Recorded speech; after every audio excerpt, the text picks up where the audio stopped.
皆様こんにちは。今日はですね、お酒のお話の中で桶と樽について少し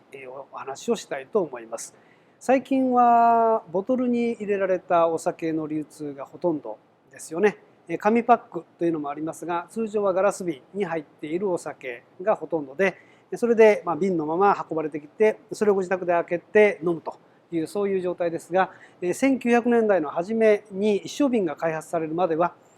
樽でお酒は保管され輸送され、そしてまたその先で置いておかれというふうにずっと樽が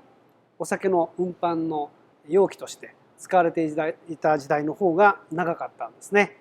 で、桶と樽とよく間違えられるんですが、樽に関しては基本的にお酒を一時的に入れておいて、それを A 地点から B 地点に持っていくという輸送の役割としての容器、そして B 地点でそのまままたそのお酒を置いておくための容器として使われていました。で、片や桶というのは基本的にはお酒を作る段階で使う器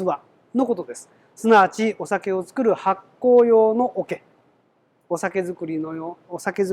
の仕込み桶というふうに言うこともあります。そしてそこから物を何か引っ張り出して違う桶に持っていくという場合も担い桶と呼ばれるような小さな桶もありました。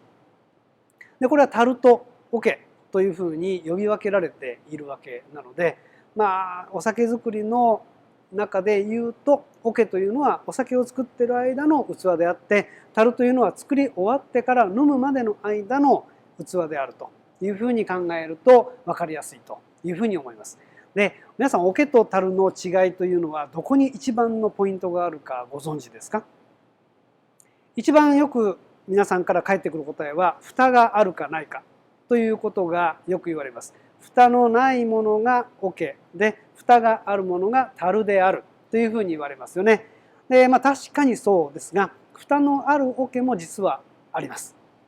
そして、樽でも蓋のない樽があるそうです。私はあまり見たことないですけれども、そのように蓋のあるなしで桶と樽が違うということではないようなんですね。これは樽屋さんから聞いたんですが、一番違うのは皆さんタガってご存知ですか？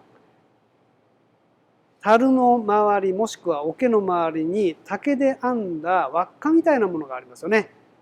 あれがタガというんです。最近はタガというのがほとんど使われなくなってしまったので、タガというふうに言っても何のことですかというふうに言う人が多いんです。もしくはタガが外れたというのがありますよね。タガが外れたっていうのは、今で言うとあの人は切れてしまったというふうな言い方をするのと同じような意味合いで、もう精神的にもうむちゃむちゃになってしまった、もうバラバラになってしまったというふうな表現の時に使います。そのタガが外れるというのはまさに樽のことなんですね。樽の周りにある締めているタガ、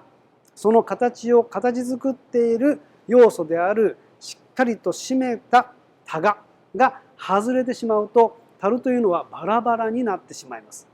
ところが桶というのは基本的にならないそうなんですね。これは特にお酒を作っている大きな桶の場合は、その横の板同士をひっつけるために